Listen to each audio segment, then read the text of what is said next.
Hello friends. Welcome to the Ben 10 What Ifs. How are you all? So we are back with an interesting movie on what if Ben 10 mastered the Chaos Omnitrix and got Harem of Julie, Gwen and Charmcaster. Also be sure to subscribe and like this video. Now let's begin. Chapter 1. Chaos Theory. The night air hung heavy over Bellwood, unusually still for early autumn. Benjamin Kirby Tennyson crouched on the edge of a skyscraper, the city lights painting his silhouette in harsh contrasts. At 22, he'd outgrown the cocky teenager who first discovered the Omnitrix. 7 years of fighting intergalactic threats had sculpted him into something else entirely, leaner, sharper, more deliberate in his movements. The Omnitrix gleamed on his wrist, its green interface casting an eerie glow across his face. Something felt off tonight. He'd learned to trust that instinct. Still nothing. Gwen's voice crackled through his communicator. Ben's eyes narrowed as he scanned the skyline. The energy signature's there, but it's scattered. Unlike anything we've tracked before. I'm seeing the same pattern, his cousin replied. It's almost like it exists in multiple places simultaneously, Ben finished. Yeah, which means we're not dealing with your garden variety alien incursion. He stood, rolling his shoulders to release the tension. The years had changed Gwen too. Her control over her anodite abilities had grown exponentially, making her one of the most formidable magic users on Earth. They'd developed a shorthand over countless missions, often finishing each other's tactical assessments. I'm going to sweep the financial district again, Ben decided. Whatever this is, the energy readings are strongest there. Without waiting for a response, he activated the Omnitrix. The familiar interface appeared, but as his finger moved to select XLR8, he noticed something peculiar. The holographic display flickered, alien silhouettes momentarily overlapping, colors bleeding together like watercolors in rain. That's new, he muttered, tapping the interface. The selection wheel stabilized, and he chose his transformation. The metamorphosis began as it always did, genetic material rewriting itself, consciousness expanding into an alien form. But halfway through, Ben felt a searing pain unlike anything he'd experienced before. It was as if the very fabric of his being was being unraveled and rewoven simultaneously. Ben, Gwen's voice seemed distant through the haze of pain. Your energy signature just went haywire. What's happening? He couldn't answer. The transformation completed with a flash of light that wasn't the usual green, but rather a swirling vortex of colors that defied description. When it cleared, Ben found himself in a form that shouldn't have been possible. He stood taller than XLR8 but retained the speed alien's sleek shape. However, crystalline structures from Diamond Head protruded from his shoulders and forearms. And his vision processed information in the electromagnetic spectrum patterns unique to upgrade. Somehow, the Omnitrix had combined 3 aliens into one form. What the? Ben examined his hands, watching as crystal and liquid metal shifted in impossible patterns across his skin. Gwen, something's wrong with the Omnitrix. I've got some kind of hybrid transformation. That's impossible, she replied, but uncertainty colored her voice. The fail-safes prevent genetic splicing beyond controlled fusion forms. Ben flexed his new form, feeling power surge rough him unlike anything he'd experienced before. Tell that to whatever I just turned into. A series of explosions erupted 3 blocks away, sending a plume of smoke into the night sky. Without hesitation, Ben leapt from the rooftop. The combined speed of XLR8 and the crystalline gliding capabilities creating a method of movement that felt both foreign and instinctive. He arrived at a partially collapsed bank building in seconds. The street was littered with debris, and civilians fled in panic from something inside.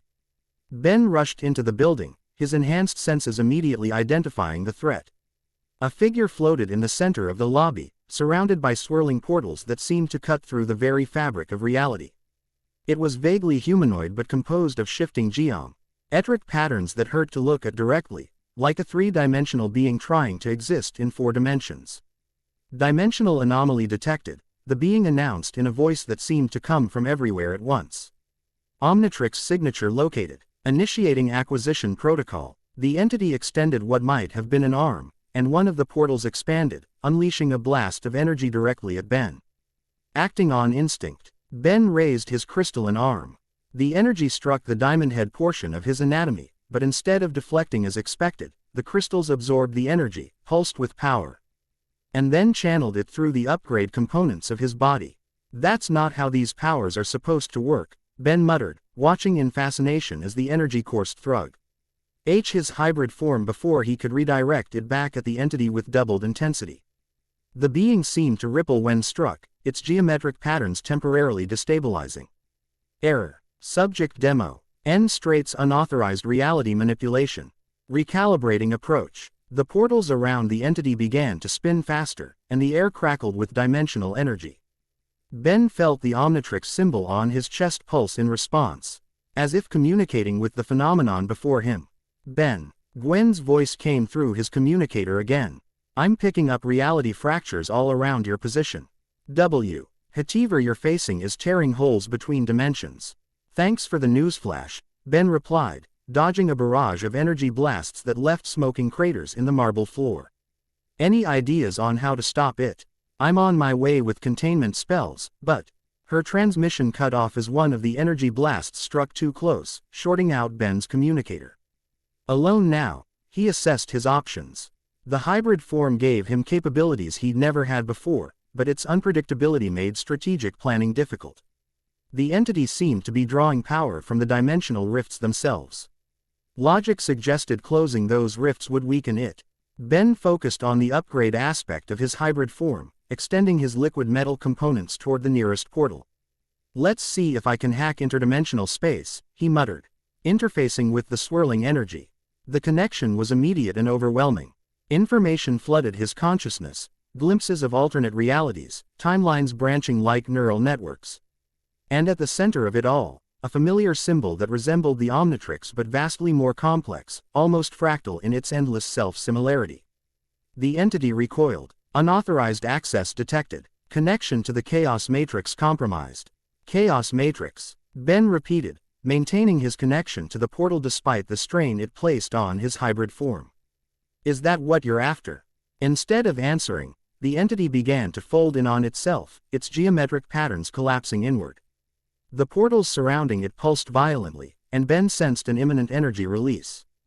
He broke his connection and shielded himself with crystalline arms just as the entity imploded. The shockwave rippled outward, not with destructive force but with something far stranger. As it passed through Ben, the Omnitrix on his chest absorbed the energy, its faceplate shifting from solid green to a swirling pattern of colors that matched the vanished portals. Pain NCED through Ben's entire body as the transformation abruptly reversed, leaving him human again and gasping on the cracked marble floor. The Omnitrix sparked and recalibrated itself, its familiar int R face replaced by the swirling pattern before settling into a new configuration that pulsed with potential. What did you do to me? Ben asked the empty air where the entity had been, cradling his WR. East as the Omnitrix continued its mysterious transformation. Ben. Gwen's voice preceded her arrival. She sprinted into the lobby, hands glowing with prepared spells that faded when she saw no immediate threat. What happened? The dimensional signatures just collapsed. The entity self-destructed, or maybe self-preserved, Ben replied, standing unsteadily. And I think it did something to the Omnitrix. Gwen approached cautiously, her eyes widening as she examined the device. That's not a normal recalibration. The magical aura is completely different, it's resonating across multiple frequency bands simultaneously. It called itself the Chaos Matrix, Ben explained, wincing as the device gave another spark. Or maybe that's what it was looking for. Either way, when it disappeared, the Omnitrix absorbed something. We need to get you to Grandpa Max, Gwen decided. The plumbers might have information about. The Omnitrix suddenly projected a holographic interface unlike anything they'd seen before. Instead of the standard selection wheel, it displayed a three-dimensional matrix of alien forms, some familiar, others completely unknown. The forms shifted and combined in real time, suggesting possibilities beyond traditional transformations. Chaos Omnitrix integration complete, announced a voice from the device that sounded like the Omnitrix AI but distorted, layered with echoes of itself. Access to multiversal transformation network established. Warning. Stability parameters undefined. User discretion advised. The hologram disappeared, leaving the Omnitrix looking deceptively normal except for the swirling patterns visible beneath its surface. Ben and Gwen exchanged concerned glances. That doesn't sound ominous at all, Ben remarked dryly. We definitely need to contact Grandpa Max. Gwen repeated. An azimuth. If anyone would know about a chaos matrix, it would be the creator of the Omnitrix. Ben nodded, but before he could respond, his phone vibrated in his pocket. He retrieved it, expecting a call from Plumber HQ. Instead, an unfamiliar number flashed on the screen. Curious, he answered. Ben Tennyson. There was a moment of silence. Before a voice he hadn't heard in 3 years responded. Ben, it's Julie. I'm at the Bellwood Airport. Something's happened, and I think I need your help. The airport terminal buzzed with late-night travelers. Their faces illuminated by the harsh fluorescent lighting that made everyone look slightly ill. Ben scanned the crowd, trying to reconcile his memories of Julie Yamamoto with the woman he might encounter after 3 years of silence. Their breakup hadn't been dramatic. No screaming matches or bitter accusations. Just the slow dissolution of a relationship strained by her responsibilities in her tennis career. She'd received a scholarship to a prestigious sports academy in Japan, and they'd mutually agreed a clean break would be best. Or at least, that's what they'd told themselves. Any sign of her? Gwen asked, standing beside him. She'd insisted on coming along, concerned about the timing of Julie's return coinciding with the Omnitrix's transformation. Not yet, Ben replied, absently rubbing his wrist. The newly dubbed Chaos Omnitrix felt warm against his skin, occasionally pulsing as if adjusting to its new configuration. She said she'd meet us by the international arrivals gate. And she didn't mention why she needed help. Just that something happened and she needed to see me. She sounded different. Gwen raised an eyebrow. Different how? Ben struggled to articulate the subtle changes he'd detected in Julie's voice. More confident, maybe, but also tense, like she was choosing her words carefully. 3 years is a long time, Gwen observed. People change. Yeah, Ben agreed, his attention suddenly focusing on a figure emerging from the crowd. I think that's her. The woman approaching them was unmistakably Julie, yet transformed in ways that went beyond normal maturation. Her posture was that of a trained fighter, balanced, aware, ready. She'd cut her once long black hair into a practical bob that framed a face more angular than he remembered. But the most striking change was in her eyes, still dark and intelligent, but now harboring a knowledge that seemed almost burdensome. She wore a sleek black jacket over a simple gray top, practical cargo pants, and boots that suggested functionality over fashion. A small duffel bag was her only luggage. Ben, Gwen, Julie nodded to each of them, her expression carefully neutral. Thanks for coming, Julie, Ben replied, suddenly unsure of himself. Should he hug her, shake her hand? The woman before him felt simultaneously familiar and like a complete stranger. It's good to see you. A ghost of a smile touched her lips. Is it? Even with the cryptic midnight call for help. Especially then, he said with a slight grin, falling back on humor to navigate the awkwardness. You know how I feel about mysterious summons. They break up the monotony of saving the world every other Tuesday. That earned a more genuine smile, and for a moment, Ben saw the Julie he remembered, the one who could match his sarcasm and keep him grounded when his ego threatened to run unchecked. We should go somewhere more private, Julie suggested, her gaze sweeping the tear. Me now with a vigilance that spoke of training beyond tennis tournaments. What I need to show you isn't for public display. Ben and Gwen exchanged looks. My car's in the short-term parking, Gwen offered. We can head to my apartment. It's closer than Plumber HQ. Julie nodded, falling into step beside them as they navigated through the terminal. Ben noticed she kept her right hand near the duffel bag at all times, as if ready to access something inside at a moment's notice. So, he ventured as they walked, Japan was good to you. It was educational, Julie replied cryptically. Though I wasn't in Japan for the last year. Your parents said. My parents were given information that would keep them from worrying, she interrupted, her tone softening when she saw his expression. It wasn't personal, Ben. There were security protocols I had to follow. Security protocols? Gwen asked, keying the remote to unlock her car as they approached. That doesn't sound like tennis scholarship language. Julie's smile turned wry. No, it doesn't. She said nothing more as they loaded into Gwen's compact sedan, Ben taking the passenger seat while Julie sat directly behind him. The proximity in the enclosed space made the years of separation feel both vast and non-existent. As Gwen navigated out of the parking structure, Ben turned to look at Julie. This mysterious situation, oh, F yours, does it have anything to do with interdimensional entities or technology that interfaces with the Omnitrix? Julie's surprise was evident. How did you? She stopped, narrowing her eyes. You've encountered something already, haven't you? About 2 hours ago, Ben confirmed. Some kind of geometric entity that could create dimensional portals. It did something to the Omnitrix before it disappeared. He extended his wrist, showing her the device. Julie leaned forward, studying the subtle swirling patterns beneath its surface with an expertise that raised several questions in Ben's mind. Chaos energy integration, she murmured, almost to herself. The synchronicity is impossible to dismiss as coincidence. You know what happened to the Omnitrix? Gwen asked, her attention divided between the road and the conversation. Instead of answering directly, Julie unzipped her duffel bag and withdrew what appeared to be a sleek metallic gauntlet.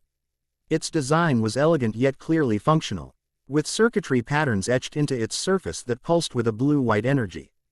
This is why I came back, she explained, holding the gauntlet where they could both see it. It's called a dimensional interface mechanism. DIM for short. I acquired it during an expedition to a reality convergence point in the South China Sea. Expedition? Ben echoed. Who exactly have you been working with, Julie? She met his gaze steadily. After we broke up, I threw myself into tennis. Excelled at it, actually. 6 months into my time in Japan, I was approached by a group called the Dimensional Research Authority. They'd been monitoring certain individuals with connections to known dimensional anomalies. Like Ship, Gwen surmised, referring to the galvanic mechamorph symbiote that had once bonded with Julie. Exactly. My experiences with Ship made me uniquely compatible with certain technologies they were developing. Julie ran her finger along the gauntlet's surface, causing the energy patterns to brighten in response. The DIM is designed to stabilize dimensional breaches and allow controlled interaction with cross-reality phenomena. And by controlled interaction, you mean what exactly? Ben asked. Before Julie could answer, the Chaos Omnitrix pulsed violently, its swirling patterns accelerating as it projected a holographic warning. Proximity alert. Compatible dimensional technology detected. Synchronization potential high. Caution advised. Julie stared at the projection with a mixture of awe and concern. It's responding to the DIM. This shouldn't be possible unless. Her voice trailed off as she looked up at Ben. The entity you encountered, did it mention something called the Chaos Matrix? Yeah, right before it did whatever it did to the Omnitrix, Ben confirmed. You know what that is? Not exactly, but the draw has been tracking energy signatures matching that description for months. Theoretical models suggested it was a multiverse constant, a technological nexus point that exists across all realities simultaneously. Gwen pulled into the parking lot of her apartment complex, killing the engine. So what you're saying is Ben's Omnitrix has somehow merged with an interdimensional force that your secret organization has been hunting. And that my DIM is somehow compatible with it, Julie added, slipping the gauntlet onto her right arm. It conformed to her forearm perfectly, interfaces lighting up along its length. The question is why the convergence is happening now, and specifically here in Bellwood. As if in answer, the night sky above them suddenly rippled, colors bending in ways that defied natural physics. A tear appeared in the air itself, edges crackling with the same energy that had surrounded the geometric entity. That's not good, Ben stated unnecessarily, already moving out of the car. Gwen, on it, his cousin replied, hands glowing with mana as she prepared defensive spells. Julie activated the DIM, its energy patterns shifting from blue-white to a more intense azure. I can stabilize the breach, but I need to get closer. Ben nodded, turning his attention to the Chaos Omnitrix. The interface that appeared was still unfamiliar, alien forms shifting and combining in the holographic display. He selected what appeared to be a combination of heat blast and cannonbolt, hoping the device would interpret his intentions correctly. The transformation was different from earlier, smoother but with an underlying sensation of reality bending around him. When it completed, Ben found himself in a form that combined Heatblast's pyrokinetic abilities with Cannonbolt's defensive spherical transformation, but with unexpected additions, gravitational manipulation reminiscent of gravita, CK and sensory perception beyond normal parameters. Okay, this is definitely new, he said, his voice resonating with harmonics that shouldn't have been possible from a single throat. Let's see what this hybrid can do. As Ben approached the dimensional tear, he felt the Chaos Omnitrix responding to Julie's dim, creating a feedback loop of energy that seemed to stabilize his transformation. Together, they advanced on the breach while Gwen established a containment field of magical energy around the area. The breach is expanding, Julie reported, the dim projecting detailed analysis into the air before her. Whatever's on the other side is trying to push through. Can you close it? Ben asked, generating controlled flames that orbited his body like miniature suns. Not alone. The energy requirements are beyond the DIM's capacity. Julie glanced at him. But if we combine our technologies, Ben understood immediately, synchronize with the Chaos Omnitrix. The untested interaction could be dangerous. Gwen warned, maintaining her position. So is whatever's trying to come through that breach, Ben countered. He extended his transformed arm toward Julie. Do it, Julie placed her gauntleted hand against Ben's arm. The contact created an immediate reaction, energy flowing between the dim and the Omnitrix symbol embedded in Ben's chest. Information transferred between the two technologies at a rate that manifested visually as streaks of light connecting them. The dimensional tier responded, its chaotic expansion slowing then reversing as the combined technologies exerted influence over it. But as the breach began to close, a figure lunged through, humanoid but composed of shifting silver-purple energy, its form unstable yet purposeful. Omnitrix detected, it announced in a voice similar to the geometric entity from earlier. Secondary Chaos Matrix component located. Acquisition protocol continuing. The figure launched energy tendrils toward Ben and Julie. Ben instinctively shifted into his defensive spherical form, the flames covering his surface intensifying to create a barrier of heat and light. Julie rolled away with practiced agility, the dim projecting a localized dimensional shield that distorted the tendril aimed at her.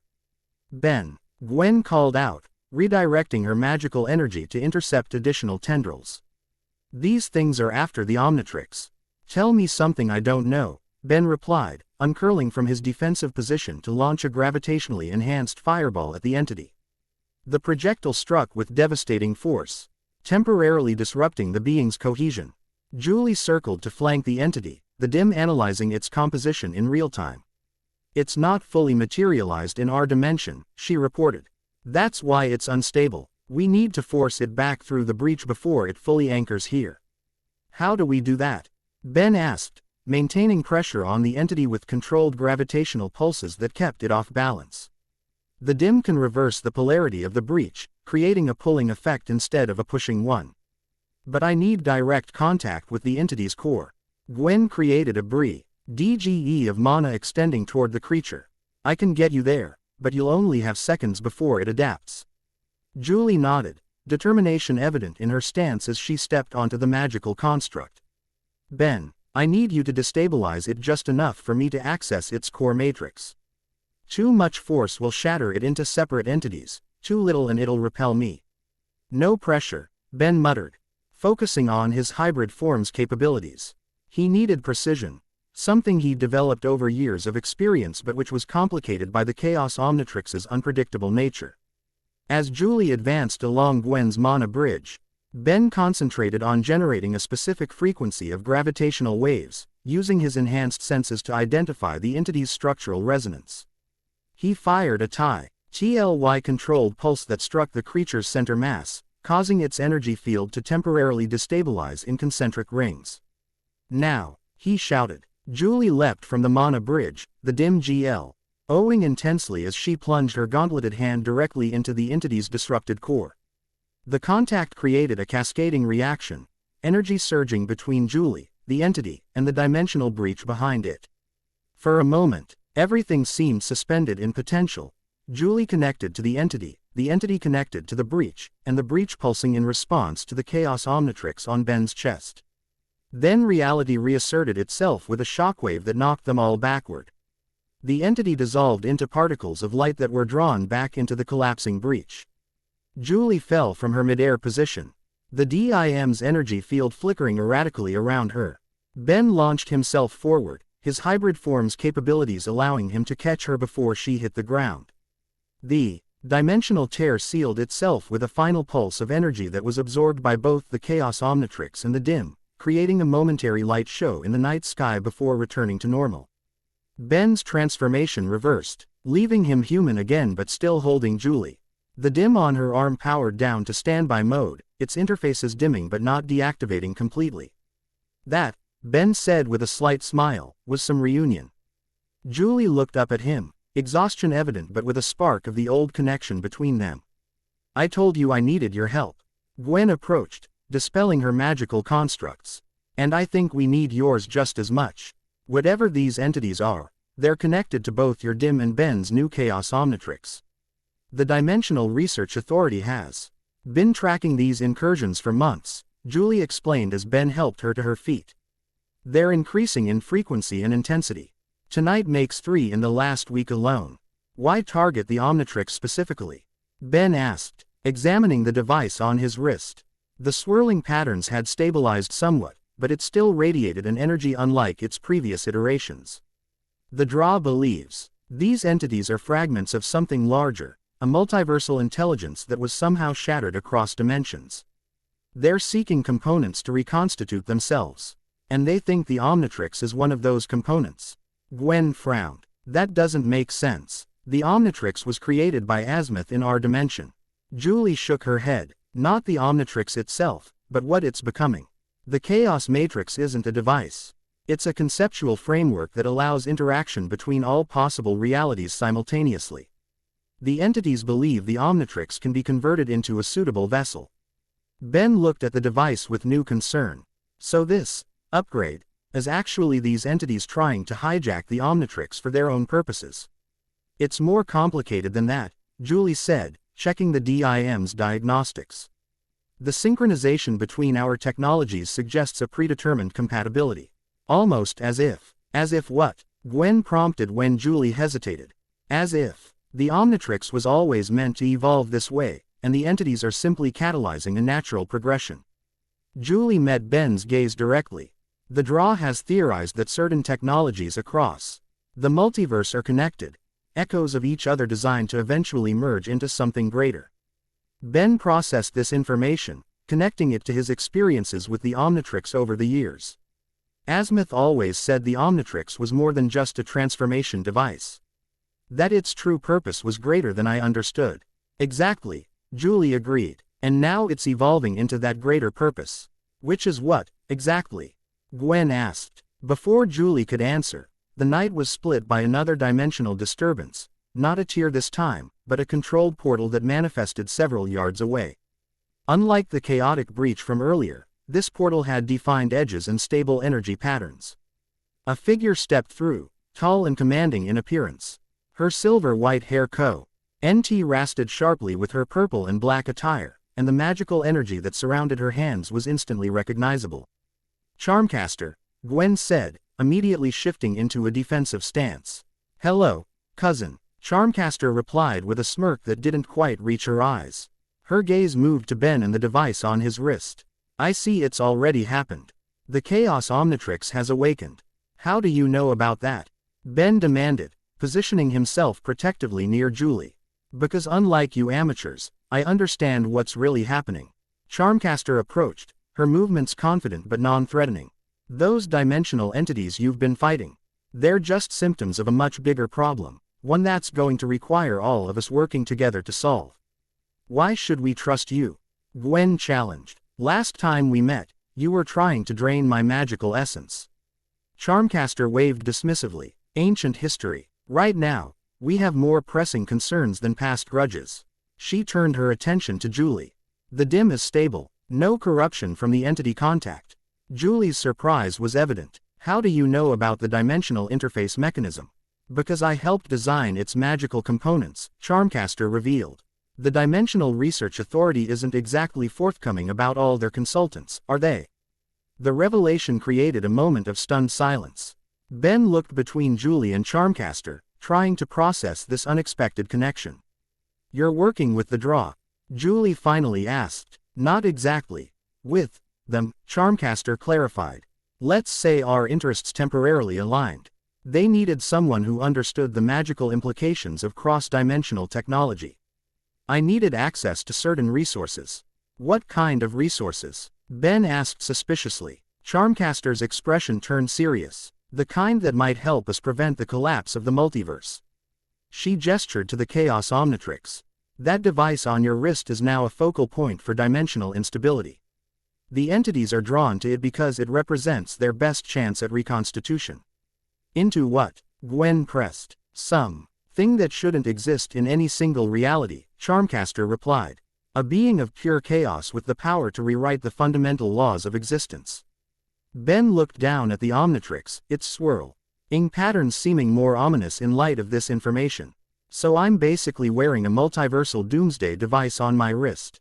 "Great." "Not necessarily," Julie interjected, the dim on her arm lighting up as if responding to her thoughts. "The compatibility between our technologies suggests there's a way to stabilize the chaos matrix rather than letting it manifest as this entity." "She's right," Charmcaster agreed, surprising them with her support. The three components, the Omnitrix, the dim, and a third element, were designed to work in concert. Together, they can channel and control How's energy rather than simply releasing it. "What third element?" Ben asked. Charmcaster held up her hands, magical energy coalescing into complex patterns. "Pure anodite-derived magic, filtered Hero the Legerdemain's reality matrix." "You've got to be kidding me," Gwen muttered. "So what you're saying is that Ben's Omnitrix, Julie's gauntlet, and your magic are supposedly designed to work together?" "Not just designed to. Destined to," Charmcaster insisted. "The multiverse seeks balance. The chaos matrix represents potential unlimited change. It needs stabilizing counterforces, technology, dimensional anchoring, and magical structure." Ben exchanged looks with Julie and Gwen, the implications settling over them. "Even if what you're saying is true, why come to us now? Why not before the Omnitrix transformed?" "Because it wasn't ready," Charmcaster explained. "And neither were the three of us. The alignment only works if the bearers have reached certain compatibility thresholds." "Compatibility thresholds," Julie repeated. "What does that mean?" A knowing smile spread across Charmcaster's face. "It means, dear Julie, that the three of us need to be able to work together on levels beyond the merely technical. The chaos matrix responds to emotional resonance as much as technological synchronization." Ben felt a growing unease at the direction of the conversation. "You're saying the chaos Omnitrix is what, matchmaking?" "Crude, but not entirely inaccurate," Charmcaster replied with amusement. "Think of it as a universal recognition of complementary energies. Three of us represent different aspects of a balanced equation, your adaptability, Julie's precision, and my creative force." "This is insane," Gwen stated, though her tone suggested she wasn't entirely dismissing the possibility. As an anodite hybrid herself, she understood the complex interplay between energy forms and conscious intent. "Is it," Charmcaster challenged, "is it any more insane than a watch that transforms humans into aliens? Or a mechanical symbiote bonding with a tennis player? Or magical realms existing alongside technological ones?"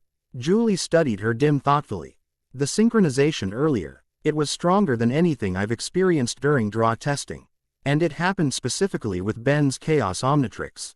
And the dimensional entities are targeting both of you," Gwen noted reluctantly. "If what Charmcaster is saying has any truth to it, they might be trying to prevent this stabilizing alignment from happening." Ben ran a hand through his hair, frustration evident. "Even if we believe all this, what exactly are we supposed to do? Join hands and sing Kumbaya at the interdimensional bad guys?" "Not quite so simplistic," Charmcaster said dryly. "But we do need to synchronize our respective powers. And to do that effectively, we need to establish connections beyond the merely technological or magical." "You're talking about trust," Julie surmised. "Working together as a cohesive unit." "Among other things," Charmcaster agreed with a suggestive smile that made Ben uncomfortable for reasons he couldn't entirely articulate. Before the conversation could continue, the Chaos Omnitrix projected another warning. Multiple dimensional breaches detected. Convergence pattern identified. Threat level. Critical. Simultaneously, Julie's dim activated with similar alerts. And Charmcaster's magical aura intensified without her conscious effort. "They're coming in force," Charmcaster announced, all traces of amusement gone from her expression. "They've realized what's happening and they're trying to stop it." The sky above Bellwood rippled as multiple tiers began to form, each pulsing with the now familiar energy signature of the dimensional entities. Unlike the previous incursions, these breaches appeared coordinated, forming a geometric pattern that centered directly above their position. "We need to move," Ben decided, already activating the Chaos Omnitrix. "Gwen, contact Grandpa Max and get plumber support for civilian evacuation." "Julie, can the DIM track the convergence point of these breaches?" Julie nodded, the gauntlet already processing data. "Calculating now. It looks like they're forming a dodecahedral pattern with the focal point about half a mile from here, directly above the old power plant." "Makes sense," Charmcaster commented. "It's a natural energy nexus for the region. Perfect for a large-scale dimensional incursion." Ben selected what appeared to be a combination of Big Chill and XLR8 on the Chaos Omnitrix's interface. The transformation enveloped him in swirling energy, leaving him in a hybrid form that combined the phantom-like qualities of Big Chill with XLR8's speed, plus elements of echo that manifested as sound wave manipulation. "I'll scout ahead," he said, his voice resonating with harmonics. "Charmcaster, if you're really on our side, help Gwen with containment spells." "Julie, I'm coming with you," she stated firmly, the DIM creating a field of energy around her that enhanced her physical capabilities. "The DIM can disrupt their formation if I can get close enough to the convergence point." Ben nodded, respecting her determination. "Stay close. This form can extend its phasing effect to you if necessary." Without waiting for further discussion, Ben took Julie's hand, the contact creating another surge of synchronization between their technologies. They moved with incredible speed toward the power plant, leaving Gwen and Charmcaster to coordinate their magical response.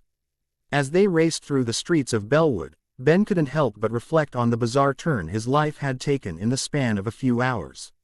The Omnitrix's transformation, Julie's return with her own technological enhancements, Charmcaster's unexpected alliance offer, and the implication that the three of them were somehow destined to work together against a multiversal threat. "You're thinking too loudly," Julie commented as they moved, the DIM seemingly allowing her to keep pace with his enhanced speed. "Just processing," Ben replied. 3 years without a word, and you show up right when the Omnitrix goes haywire with some interdimensional upgrade." "You think I planned this?" Julie asked, a hint of the old fire in her voice. "I think the universe has a weird sense of timing," Ben clarified. "And possibly humor." A small smile crossed Julie's face. "That it does." Her expression turned serious as they approached the power plant. "Ben, whatever happens next, I want you to know I didn't leave because I wanted to.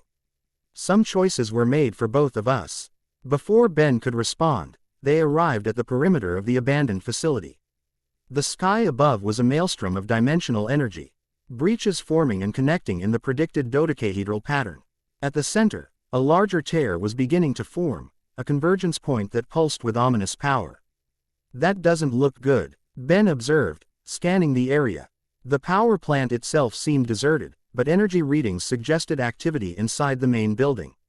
"The entities must be using the plant's infrastructure to stabilize the convergence." Julie analyzed the situation through the DIM's interface.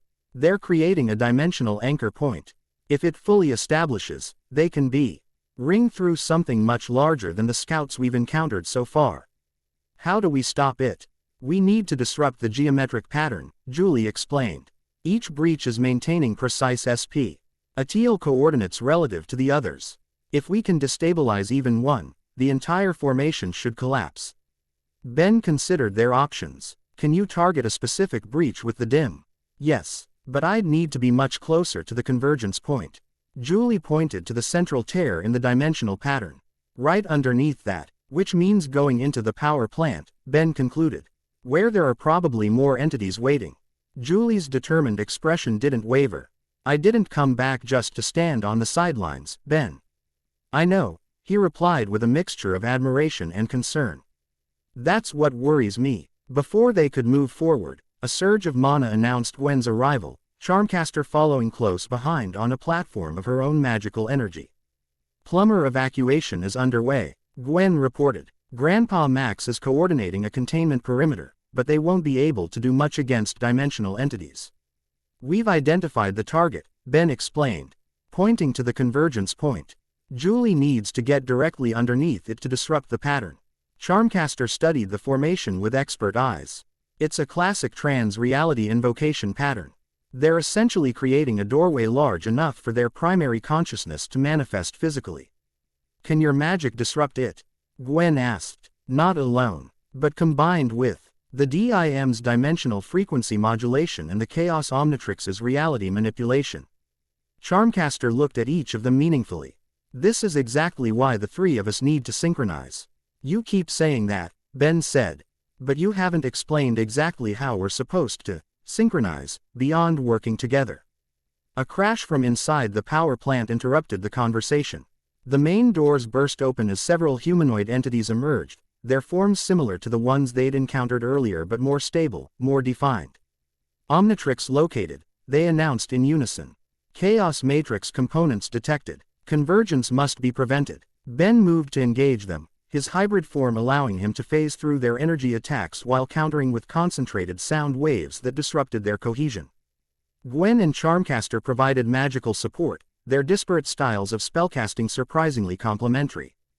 Julie activated the DIM's combat protocols, He Gauntlet, extending its influence to create localized dimensional distortions that she used both defensively and offensively. Her movements displayed training far beyond what Ben remembered, precise, efficient, lethal in their execution. As they fought off the entities, Ben noticed something unexpected. The more they worked in concert, the more effective their individual abilities became. When he phased near Julie, his intangibility extended further than normal. When Charmcaster's spells intersected with Gwen's mana constructs, both magics intensified. When Julie's dim interfaced with the energy from Ben's transformations, both technologies operated at higher efficiency. It's happening already, Charmcaster called out as she redirected an entity's attack back at it. The synchronization is beginning naturally through combat. Quote, less talking, more fighting, Gwen responded, though Ben noticed she was adapting her magical techniques to complement Charmcaster's rather than competing with them. With coordinated effort, they cleared a path to the center of the power plant where the dimensional convergence directly aligned with the facility's main reactor. The decommissioned structure had been repurposed by the entities. Crystalline growths extending throughout the chamber and connecting to the reactor core. They've created a dimensional amplifier, Julie realized, the DIM scanning the modifications. Using the residual energy from the reactor to strengthen the convergence point. Ben examined the crystalline structures. Can we destroy it? Not directly, Charmcaster cautioned. Those crystals are phase-shifted partially out of our reality. Conventional attacks would just pass through them. But the Chaos Omnitrix operates on similar principles now, Ben pointed out. If I can match their phase shift. And if the DIM can identify the exact frequency, Julie added. While Gwen and I provide magical containment to prevent feedback loops, Charmcaster finished. The four exchanged looks, a moment of understanding passing between them. Despite their complicated histories and the sudden reunion, they functioned as a team with surprising efficiency. Do it, Gwen decided, taking position to begin the containment spell. Ben approached the central crystal formation, focusing on his hybrid form's capabilities. The Chaos Omnitrix pulsed in response to his intent, adjusting his phase frequency to match the crystalline structures. Julie moved beside him, the DIM interfacing with the Omnitrix to fine-tune the adjustments. Phase synchronization at 78% and rising. She reported, we need to reach 95% for effective interaction. Charmcaster joined Gwen in establishing a magical perimeter, their energies intertwining. To create a barrier that isolated the dimensional frequencies within their workspace from the larger convergence above. Whatever you're going to do it quickly, Charmcaster warned. The convergence is accelerating. Ben felt the Chaos Omnitrix responding to the proximity of Julie's DIM and the magical energies surrounding them. The device seemed to pulse in time with his heartbeat, each beat. At bringing new understanding of its capabilities. I think I know what to do, he said, the knowledge flowing into his consciousness from the Omnitrix itself. But I need both of you. He extended his hands, one toward Julie and one toward Charmcaster. The three components need to connect directly. Julie immediately placed her gauntleted hand in his. After a moment's hesitation, Charmcaster did the same with his other hand, maintaining her spell connection with Gwen to complete the circuit. The effect was immediate and profound. Energy surged between them, the Chaos Omnitrix's reality manipulation, the DIM's dimensional stabilization, and the magical structuring from both Charmcaster and Gwen through their connected spellwork. Ben felt his hybrid form changing, adapting to channel the combined energies. The crystalline structures around them began to resonate in response, their phase frequency shifting to match the harmonized output from the connected technologies and magic. It's working, Julie observed. The DIM's interfaces displaying rapidly changing data. The crystal network is coming into phase alignment with our reality. Now we can destroy it, Ben concluded. Foku. Sing the combined energy through his transformed body. He directed a pulse of harmonized power into the central crystal, causing a chain reaction that spread throughout the network. The crystals shattered in a cascading sequence, each breaking down into particles of light that were drawn upward toward the dimensional convergence. As the amplifier collapsed, the dodecahedral pattern above began to destabilize. Individual breaches closing one after another. The entities inside the power plant dissolved as their anchor to reality was severed, their energies similarly drawn back through the collapsing convergence point. The four maintained their connection, channeling their combined power to accelerate the closure process. With a final surge of energy, the dimensional convergence collapsed completely. The night sky returning to normal above Bellwood. The immediate threat had passed, but the Chaos Omnitrix continued to pulse with power, as did Julie's dim and the magical energies channeled by Charmcaster and Gwen. We did it, Ben said as his transformation reversed, returning him to human form. The connection between them broke as he released their hands, but a residual energy remained, linking them in ways that weren't immediately visible but were undeniably present. We disrupted this convergence attempt, Charmcaster corrected, her expression serious despite their victory. But they'll try again. The entities won't stop until they've either secured the Chaos Matrix components or confirmed they can't be used to restore their consciousness. Then we need to understand exactly what we're dealing with, Gwen decided, dispelling the last of her magical constructs. Starting with this synchronization you keep mentioning. Charmcaster smiled enigmatically. What we just experienced was only the beginning. True synchronization requires deeper connection, alignment of purpose, intent, and, she paused meaningfully, other aspects of compatibility. Ben felt a growing suspicion about what she was implying. You're suggesting that for this to work, the three of us need to form bonds beyond the merely professional, Charmcaster confirmed with a directness that made even Gwen uncomfortable. The Chaos Matrix responds to emotional resonance as much as technological compatibility. The stronger our connections to each other, the more effective our combined abilities become. Julie studied Ben thoughtfully. The DIM's readings during our synchronization support her theory. The energy throughput increased significantly when we established direct contact. This is getting weird, Ben muttered, though he couldn't deny the effectiveness of their combined efforts or the residual awareness he felt of both women even after breaking physical contact. Weird is our specialty, Gwen reminded him with a small smile. But we should continue this discussion somewhere more secure.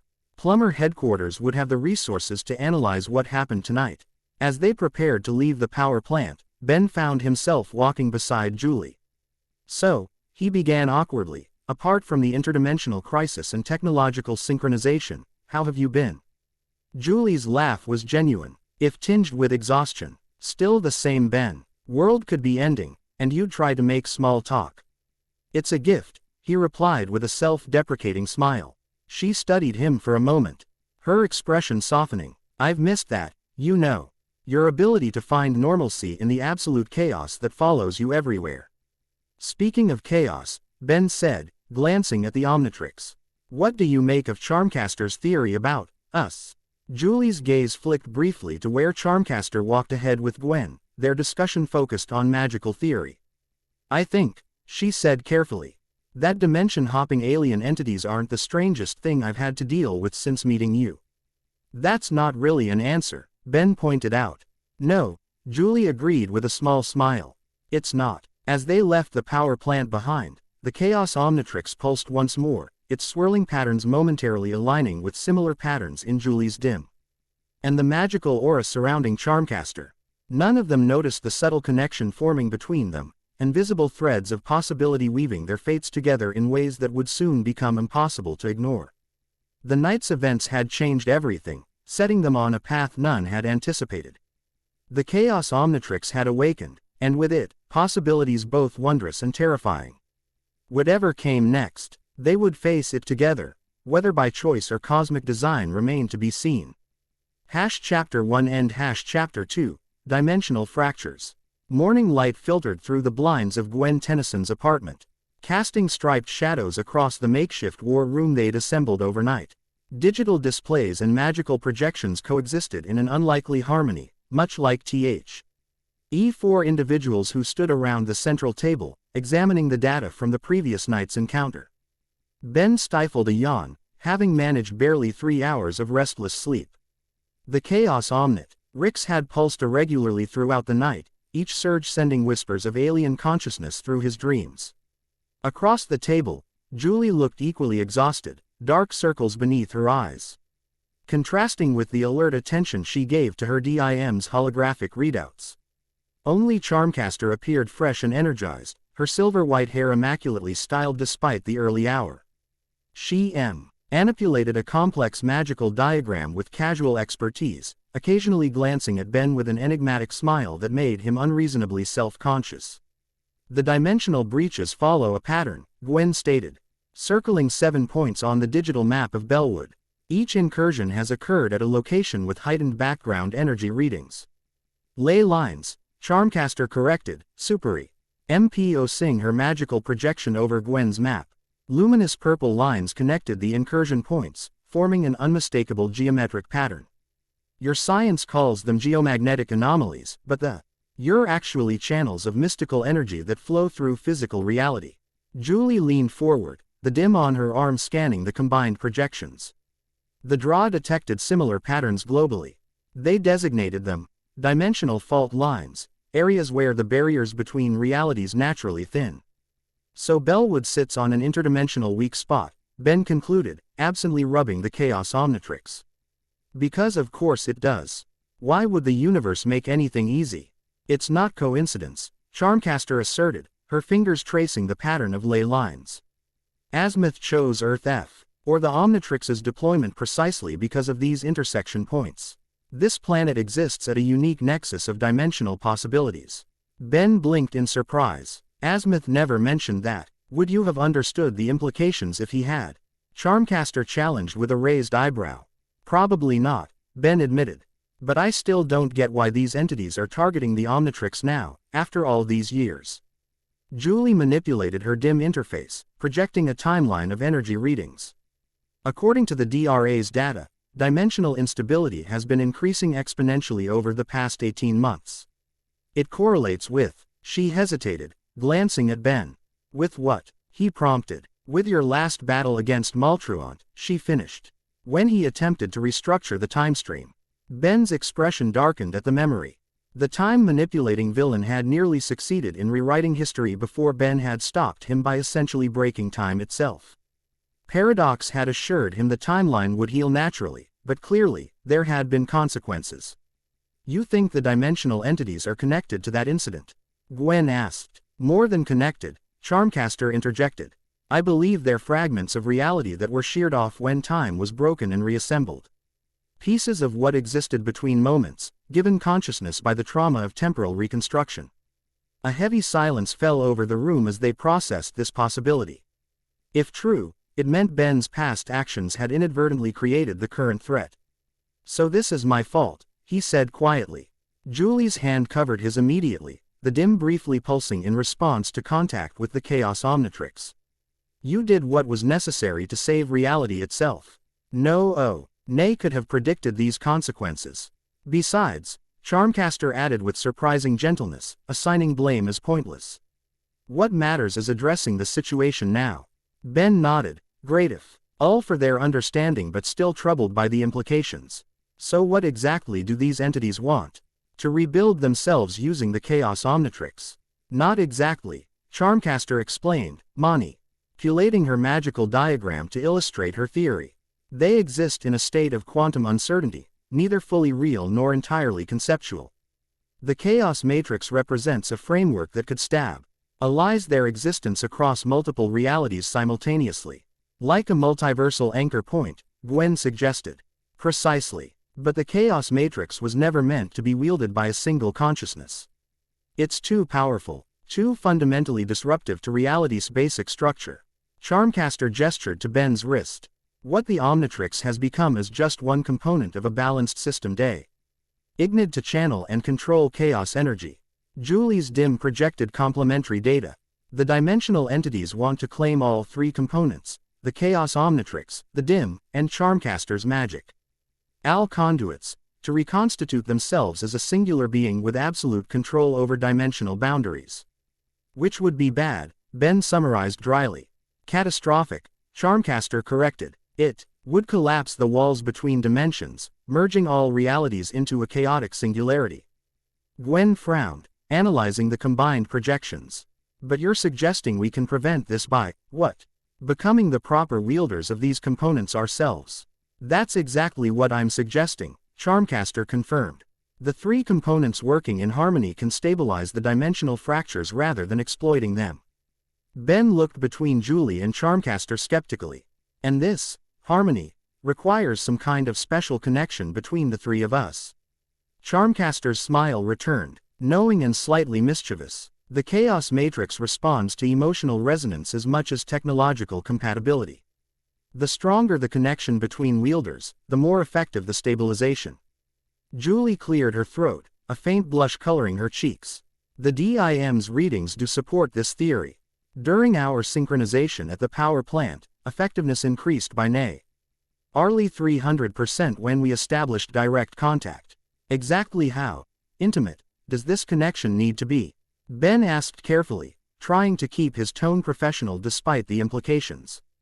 Before Charmcaster could respond, likely with something deliberately provocative, judging by her expression, an alarm sounded from Gwen's computer. Simultaneously, the Chaos Omnitrix pulsed with urgent energy, and Julie's dim flashed warning indicators. Another breach, Gwen announced, already accessing the alert details. Downtown Bellwood, near the museum district. Ben was almost relieved for the interruption. Let's go, he said, already moving toward the door. We can figure out the details of our special connection after we deal with whatever's coming through this time. The Bellwood Museum of Natural History stood at the center of a manicured park, its neoclassical architecture a stark contrast to the swirling dimensional anomaly that hovered above its domed roof. Unlike previous breaches, this one pulsed with multiple color frequencies, its edges more defined and stable. Ben assessed the situation from their position at the park's perimeter. Plumber agents had already established an evacuation zone, directing civilians away from the affected area. Several agents in specialized containment gear monitored the breach from a safe distance. That doesn't look like the others, Ben observed. The Chaos Omnitrix responding to the anomaly with rhythmic pulses that matched its fluctuations.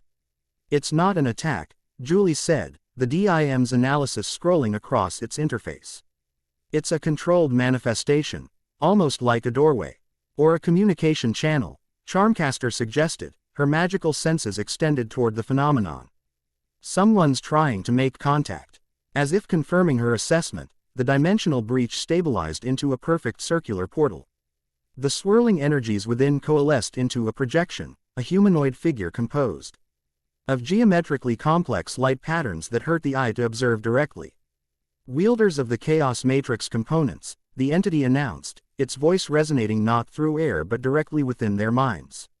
Your reality faces imminent dissolution. Surrender the components for proper reconfiguration. Ben stepped forward, instinctively taking point. And if we refuse, refusal is illogical. Your reality cannot withstand continued dimensional fracturing. The process has already begun. As if to emphasize this point, the sky above Bellwood shimmered unnaturally, momentary glimpses of other worlds visible through transient tears in the fabric of space-time.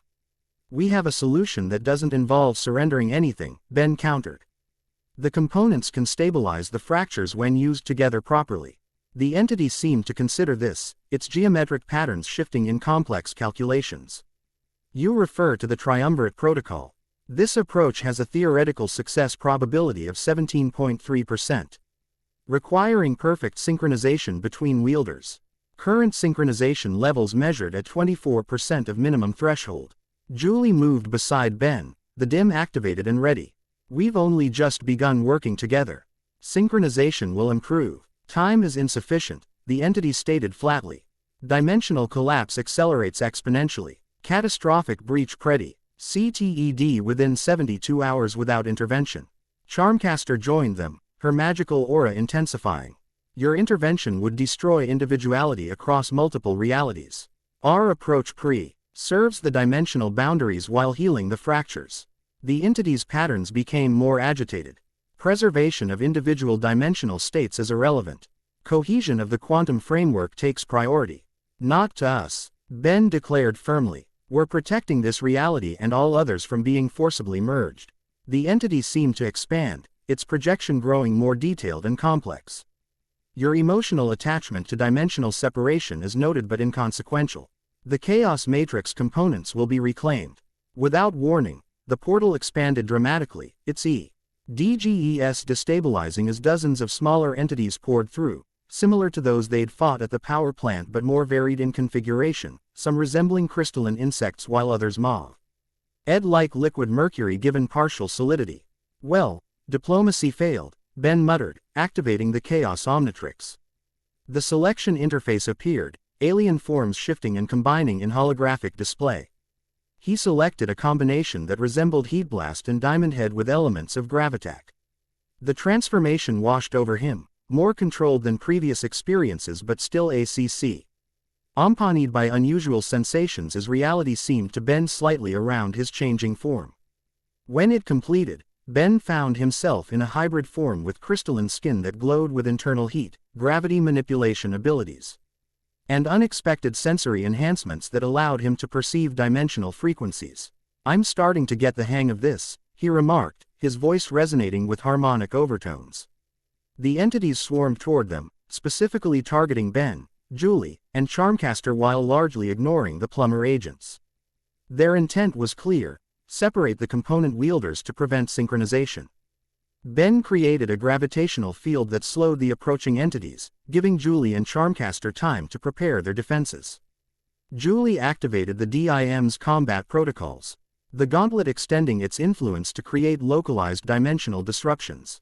Charmcaster began casting a complex spell, purple energy weaving intricate patterns around all three of them. They're trying to divide us, Gwen called out, having taken position with a squad of plumbers.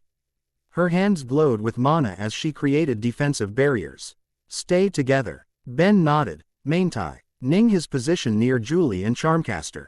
The entities adapted quickly, changing tactics from frontal assault to encirclement. They moved with disturbing coordination, almost like a single organism with distributed components.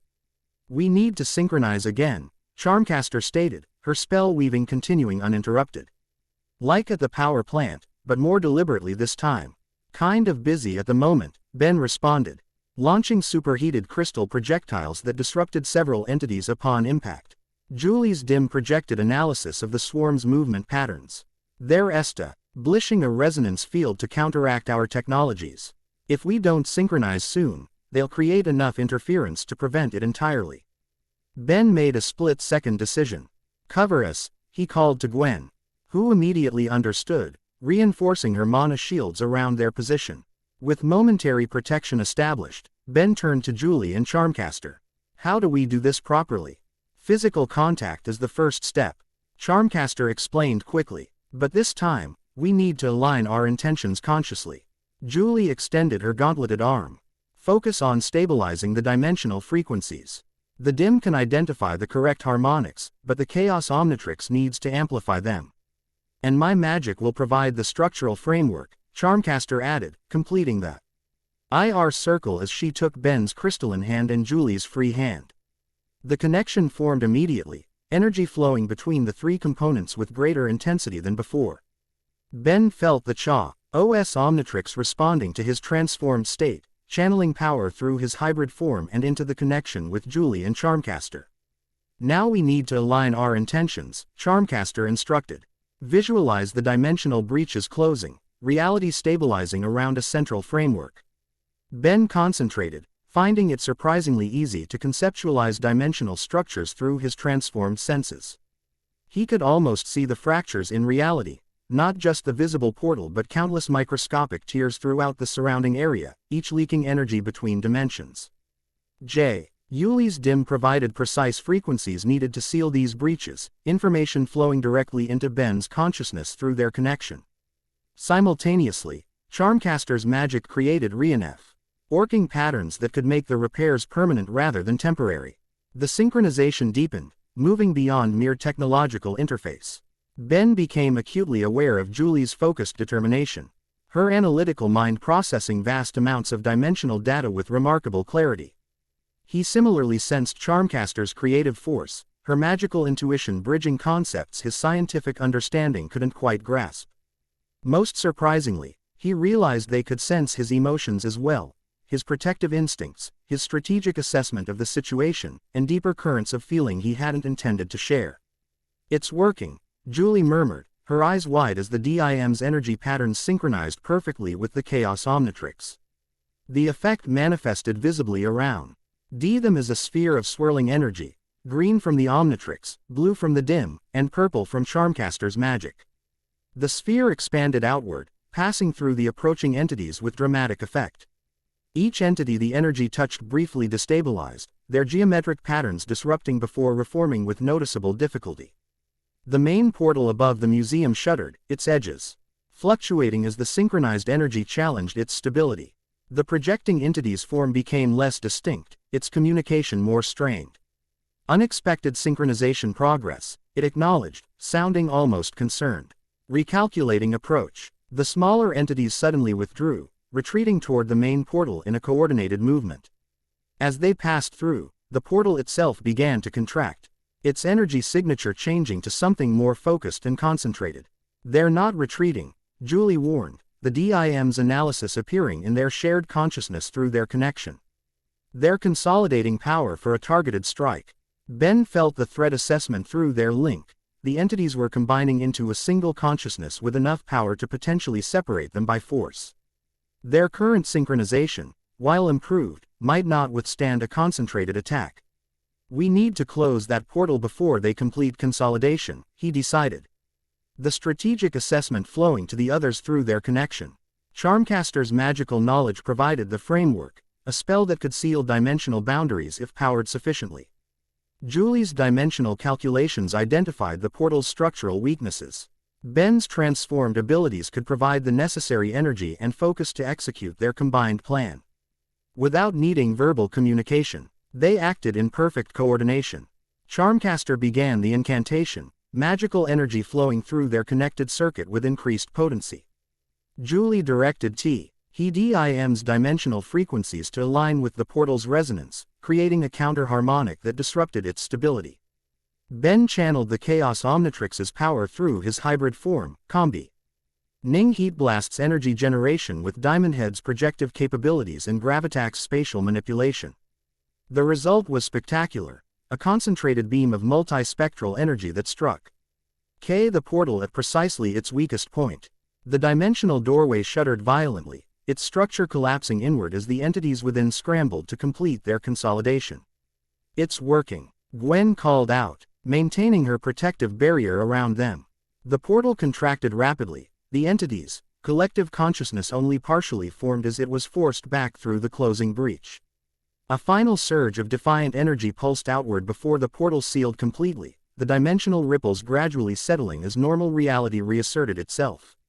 The synchronization between Ben, Julie, and Charmcaster slowly dissipated as the immediate threat passed.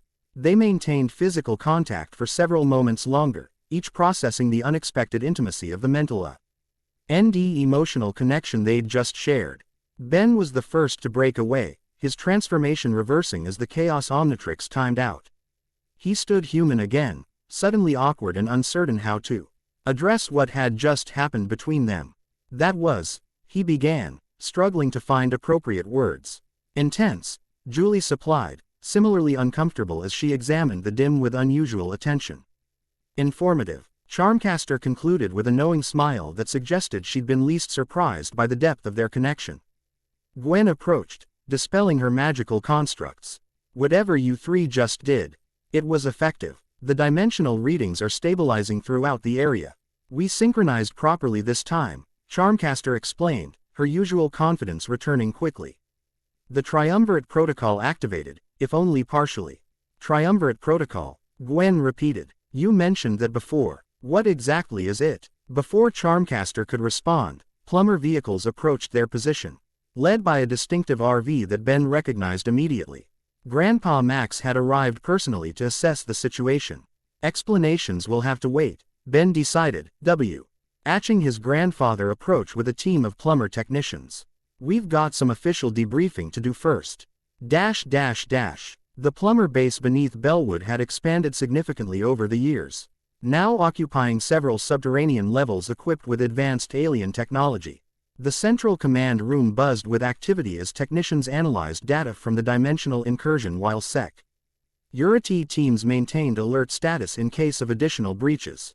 Max Tennyson stood before the main display, his weathered face set in the grave expression Ben had come to associate with planetary-level threats. Despite being well into his 70s, Grandpa Max remained the most respected plumber on Earth, his experience with extraterrestrial and interdimensional phenomena unmatched. So let me get this straight, Max said after hearing their explanation.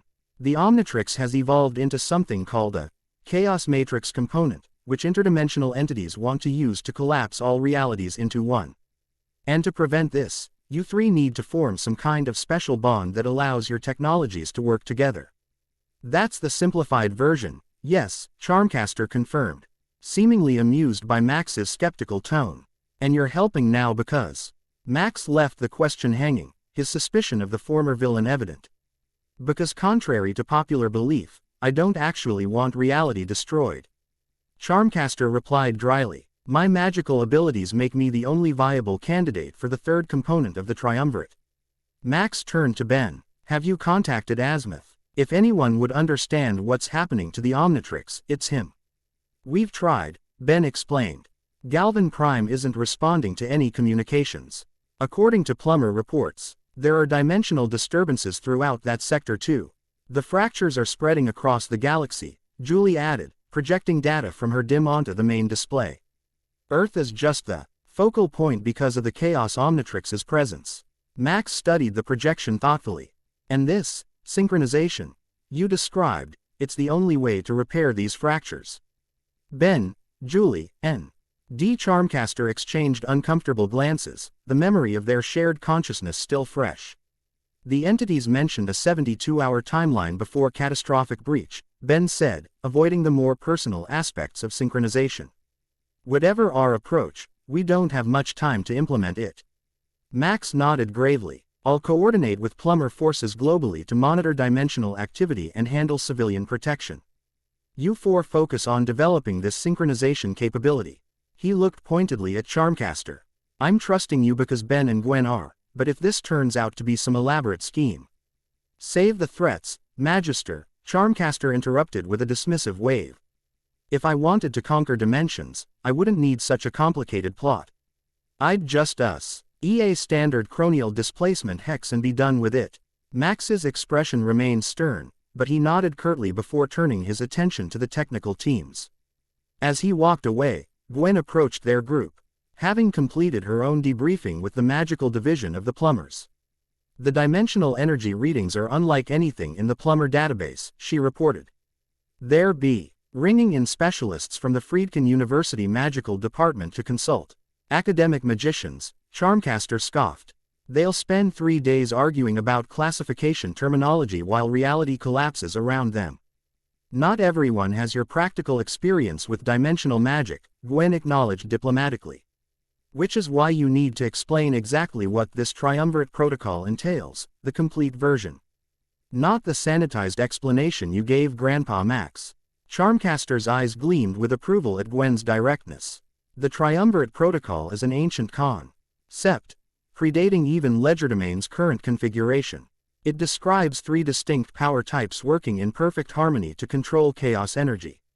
Technology, dimensional manipulation, and magic, Julie summarized. Represented by the Omnitrix, the dim, and your abilities. Precisely. But the protocol requires more than just the technologies working together. It demands the wielders form connections on multiple levels. Charmcaster's gaze moved deliberately between Ben and Julie. Mental synchronization, as you've both experienced. Emotional resonance, which is developing naturally. And eventually, physical harmony. Ben felt his face warm slightly at the implication. When you say, physical harmony, I mean exactly what you think I mean, Charmcaster replied with a directness that made even Julie blush. The Chaos Matrix responds to primal energies, creation, connection, unity. The greater the intimacy between wielders, the stronger the stabilizing effect on dimensional boundaries. An uncomfortable silence followed this revelation. Gwen cleared her throat, her analytical nature asserting itself over any personal discomfort. Is there research supporting this requirement? Historical precedent? Or are we just taking your word for it? The dimensional entities themselves confirmed the triumvirate protocol, Charmcaster pointed out. And the effectiveness of RS.YN chronization increased dramatically when emotional connection strengthened. That's true, Julie reluctantly confirmed. The DIM's readings show clear correlation between connection intensity and dimensional stabilization effect. Ben ran a hand through his hair, processing this information. Even if we accept this as necessary, we've only known each other for, he glanced at Charmcaster, well. You've been trying to destroy us off and on for years, and Julie just returned after 3 years of no contact. Emotional and physical harmony isn't something that happens overnight. We don't have the luxury of a lengthy courtship, Tennyson, Charmcaster replied bluntly. Reality is literally fracturing around us. There must be alternatives, Gwen insisted. Technological solutions, or more conventional magical approaches. By all means, explore other options, Charmcaster said with a shrug. But while you're experimenting with alternatives, the 3 of us need to continue developing our synchronization. Each success strengthens the dimensional barriers temporarily, buying more time. Ben looked at Julie, trying to gauge her reaction to all this. Her expression remained carefully controlled, but the slight tension in her shoulders betrayed her discomfort with the situation. What does the draw protocol suggest for this kind of scenario? He asked her directly. Julie met his gaze steadily. There is no protocol for this specific situation. But draw field guidelines are clear on priority. Dimensional stability takes precedence over personal considerations. Very pragmatic, Charmcaster commented approvingly. But not very human, Ben countered. We need to find a balance, addressing the crisis without compromising who we are and what we believe. Before anyone could respond, an alert sounded throughout the base. The main display shifted to show multiple small dimensional breaches appearing across Bellwood, dozens of them, each too small for entity pass. Age but collectively creating significant instability. It's starting, Charmcaster warned. The micro-fractures precede major breaches. The 72-hour timeline might have been optimistic. Max rejoined them, his expression grim. We're detecting similar patterns globally. Whatever you're planning, you need to accelerate it. Ben studied the display, watching as more micro-fractures appeared by the minute. The Chaos Omnitrix pulsed in response, seemingly eager to address the dimensional instability. We need a safe location to work on synchronization, he decided. Somewhere connect. Delay lines but isolated enough to minimize collateral damage if something goes wrong. I know a place, Charmcaster offered. A pocket dimension I created that intersects with a major ley line junction north of Bellwood. It's stable enough for our purposes but isolated from civilian populations. Max nodded. Take whatever resources you need. I'll coordinate the global response from here. Ben turned to Gwen. We could use your help researching alternatives, just in case the triumvirate protocol doesn't work or we can't implement it in time. Already on it, Gwen assured him. Friends DK in University has extensive archives on dimensional magic. Between their resources and the Plumber database, we might find another approach. With plans established, they prepared to depart. As Ben collected equipment from the Plumber armory, Julie approached him privately, her expression serious. Ben, About this synchronization requirement, she began hesitantly. Yeah, not exactly what her of us expected from your return to Bellwood, he acknowledged with an attempt at lightness that fell somewhat flat. Julie's smile was brief but genuine. Nothing involving you ever follows expectations. Her expression turned serious again. But I want you to know that whatever happens, whatever we need to do to address this crisis, it doesn't have to change who we are to each other afterward. Ben appreciated her attempt to establish boundaries, even as he wondered if such compartmentalization was possible after the intimacy of their mental connection during synchronization. And what exactly are we to each other, Julie? He asked quietly. We haven't spoken in 3 years, and suddenly we're thrust into this situation that requires closeness. I don't know, she admitted. I think we owe it to ourselves and everyone else to figure it out as we go, without predetermined expectations. Ben nodded, respecting her pragmatic approach even as part of him wanted more definitive answers. One step at a time, then. Quote, one step at a time, she agreed. Charmcaster's pocket dimension defied conventional spatial logic. From the outside, it appeared as an abandoned quarry north of Bellwood. A simple teleportation spell transported them to what seemed like the same location, until Ben noticed the subtle differences. The sky held an unusual purplish tint, the rock formations displayed impossible geometries. And the air itself felt charged with magical potential.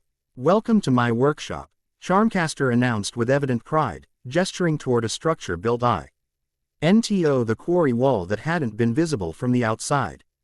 The building resembled a cross between an ancient temple and a modern laboratory, constructed of stone that glowed with embedded magical sigils. Inside, the space expanded far beyond what external dimensions should allow, revealing a vast chamber filled with arcane equipment, dimensional monitors, and a central platform inscribed with intricate runic patterns. You've been busy, Ben commented, examining the sophisticated setup. This doesn't look like the work of someone planning to destroy the world. Contrary to what you might believe, Tennyson. My ambitions have evolved beyond simple destruction or domination, Charmcaster replied, activating various magical systems with casual gestures. After my last episode, I reassessed my approach to power. Julie studied the dimensional monitors with professional interest, the dim scanning and interfacing with the magical technology. These are similar to draw observation arrays, but with modifications for magical frequency detection. I've been tracking the dimensional fractures for months, Charmcaster explained. At first, I thought they represented an opportunity. Why? New pathways to magical realms previously inaccessible. But I soon realized they were symptoms of a much larger problem. Which is when you contacted the draw, Julie surmised. More like they found me, Charmcaster corrected. My activities drew their attention. We reached an accommodation. I provided magical insights, they shared technological resources. Ben approached the central platform. The Chaos Omnitrix responding to the runic patterns with subtle pulses of energy. And this is for controlled synchronization, Charmcaster explained, joining him on the platform. The runic RRAY will contain and amplify the energies generated when our components interact, while providing a stable framework for deepening our connection. Julie completed their triangle, the dim already synchronizing with the magical systems around them. The dimensional anchor points will help us direct the stabilizing effect to specific fracture zones. Ben looked between them, still uncomfortable the intimacy the process required but recognizing its necessity. So how do we start? We begin with mental synchronization, Charmcaster instructed, taking a position at one point of the triangular platform. Established connections can be strengthened more easily than creating new ones from scratch. Julie nodded, moving to another point of the triangle. The dim can facilitate neural pattern alignment. It's a technique the draw developed for field agents who need to coordinate in hostile dimensional environments. Ben took the remaining position, completing their formation. The platform beneath them illuminated, runic patterns flowing outward from their positions to connect in increasingly complex configurations. Clear your mind of distractions, Charmcaster advised, her own EY's closing as she began a soft incantation. Focus on the energy of your component and allow it to reach toward the others naturally. Ben closed his eyes, concentrating on the Chaos Omnitrix. Heaved enveloped a deeper awareness of the device since its transformation, not just as a tool but as an extension of himself, responsive to his thoughts and emotions in ways the original Omnitrix never had been. He felt Julie's presence first, her mental discipline creating a structured pathway between them. The DIM's energy signature was precise and methodical, reflecting its wielder's analytical nature. Through their growing connection, Ben sensed Julie's underlying emotions. Determination mingled with apprehension, professional focus overlaying personal uncertainty regarding their renewed proximity. Charmcaster's consciousness connected differently, less direct but more pervasive, like mist flowing around solid structures. Her magical energy carried complex emotional currents, ambition tempered by hard-earned wisdom. Lingering darkness balanced by genuine desire for redemption, and an unexpected vulnerability beneath her confident exterior. As their minds synchronized, Ben became aware of how they perceived him in turn. Julie saw his growth since their relationship, the maturity that had tempered his impulsiveness without diminishing his core compassion. Charmcaster recognized the power he wielded almost casually, his potential still largely untapped despite years of heroism. The runic platform responded to their deepening connection, the patterns between them glowing more intensely. As energy flowed freely among the three components. The Chaos Omnitrix, the DIM, and Charmcaster's magical conduits established resonance patterns that extended beyond the pocket dimension, reaching toward fractured reality points. "It's working," Julie observed, her voice seeming to come from both her physical location and directly within Ben's mind. "The DIM is registering dimensional stabilization effects at 12 different fracture points around Bellwood.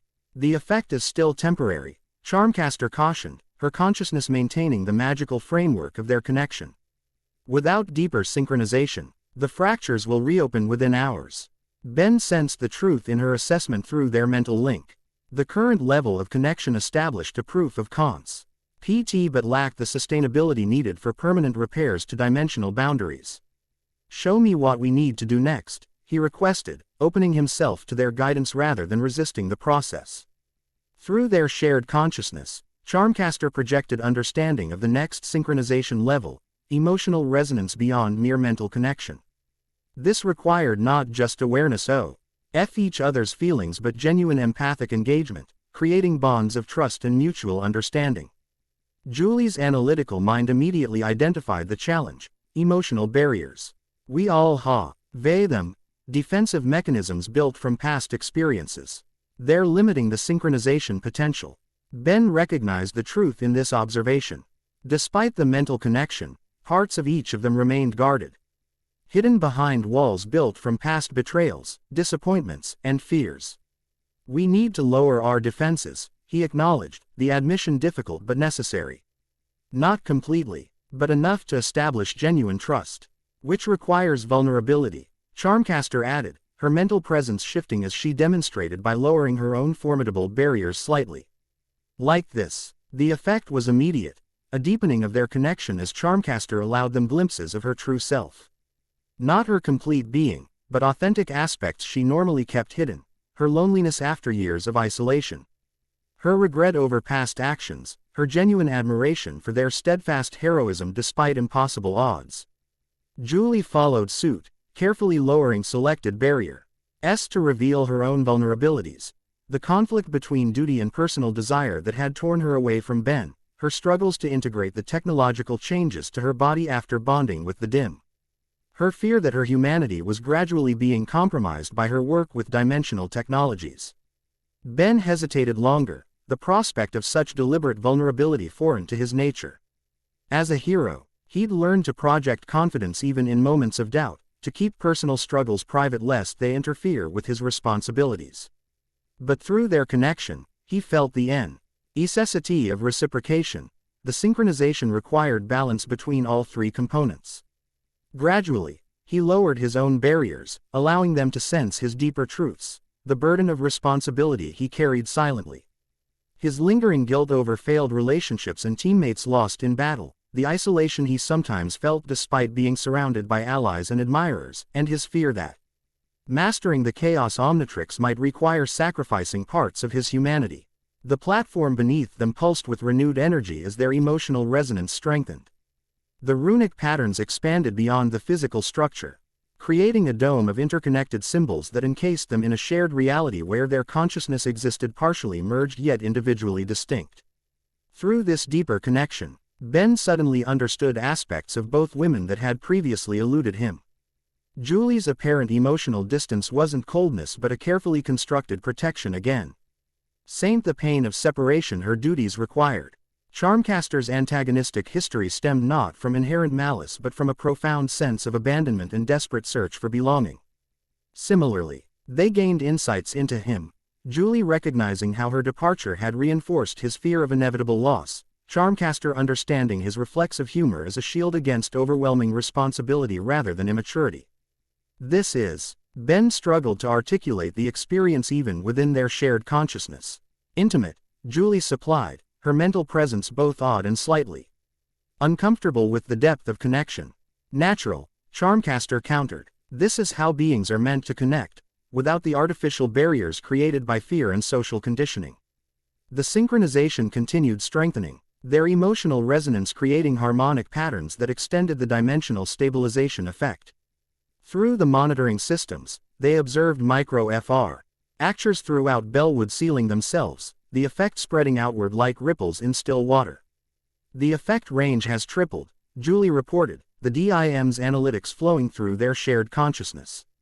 Stabilization duration extending significantly, but still not permanent, Charmcaster noted. The final level of synchronization remains necessary for lasting effect. Ben sends her meaning through their connection. The physical harmony she'd mentioned earlier, the aspect of synchronization that most challenged conventional boundaries between them.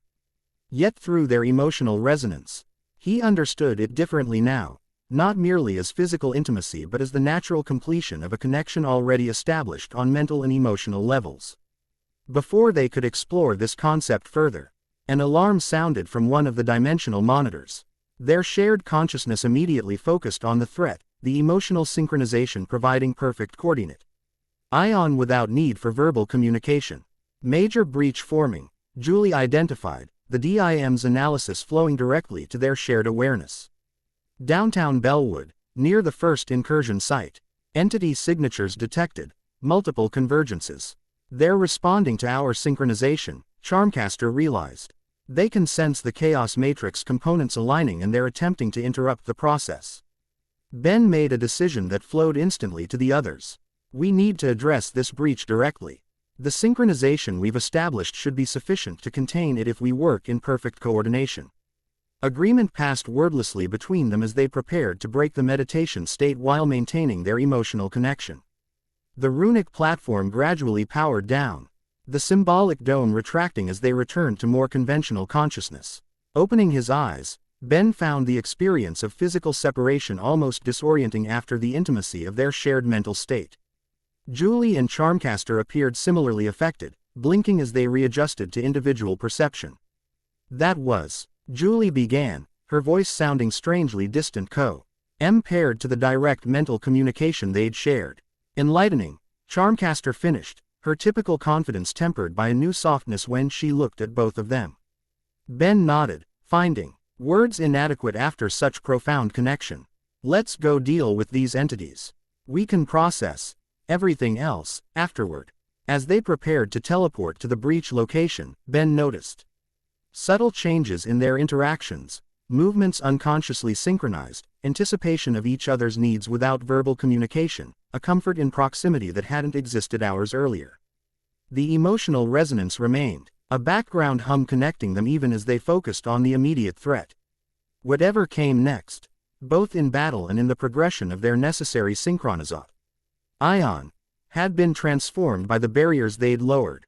Trust had been established on a fundamental level that couldn't be undone, creating a foundation for whatever further connection the triumvirate protocol might require.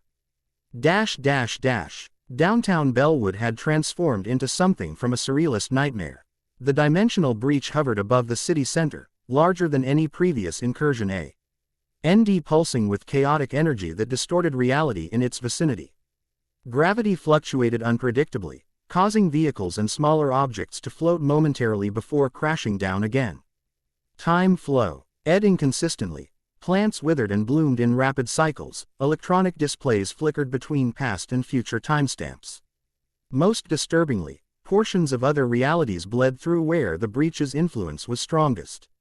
Fragments of alien landscapes, glimpses of alternative Bellwoods, echoes of what might have been or never was, all overlapping with normal reality in a dizzying patchwork. Plumber agents had established a perimeter at the edge of the distortion zone, evacuating civilians and deploying dimensional stabilizers that struggled to contain the expanding anomaly. Gwen coordinated magical countermeasures with a team from Friedkin University, their combined efforts barely managing to slow the breach's growth. Ben, Julie, and Charmcaster materialized at the containment perimeter. Their arrival immediately noted by Gwen, who approached with evident relief. "The breach appeared 15 minutes ago," she reported. "Much larger and more stable than previous incursions. Our countermeasures are barely affecting it." Ben nodded, assessing the situation while maintaining the emotional connection with Julie and Charmcaster. Through their synchronization, he perceived the dimensional structure of the breach with unprecedented clarity, not just visually but conceptually, understanding its complex geometry and the forces maintaining it. "It's a deliberate construction," he observed. "Not a random fracture but a carefully engineered gateway.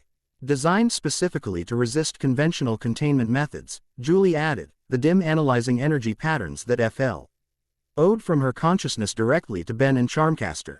"They're learning from our previous encounters." Charmcaster studied the magical currents surrounding the breach. "They've incorporated under spells against standard dimensional sealing techniques. Very sophisticated work. Can you close it?" Gwen asked, noticing the unusual synchronicity in their assessments. Ben exchanged glances with Julie and Charmcaster, unspoken understanding passing between them. "Not conventionally," he answered. "But our synchronization might allow a different approach." Through their connection, a strategy formed collaboratively. Ben's tactical thinking, Julie's dimensional expertise, and Charmcaster's magical knowledge combining to create an approach none would have developed individually. "We need to invert the breach's dimensional polarity," Julie explained to Gwen. "Instead of trying to close it directly, we'll reconfigure it to collapse inward. Like turning a dimensional socket inside out," Charmcaster added.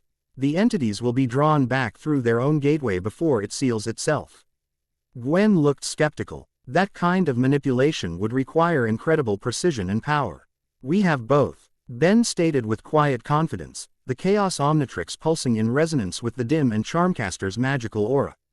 "But we'll need coverage while we work.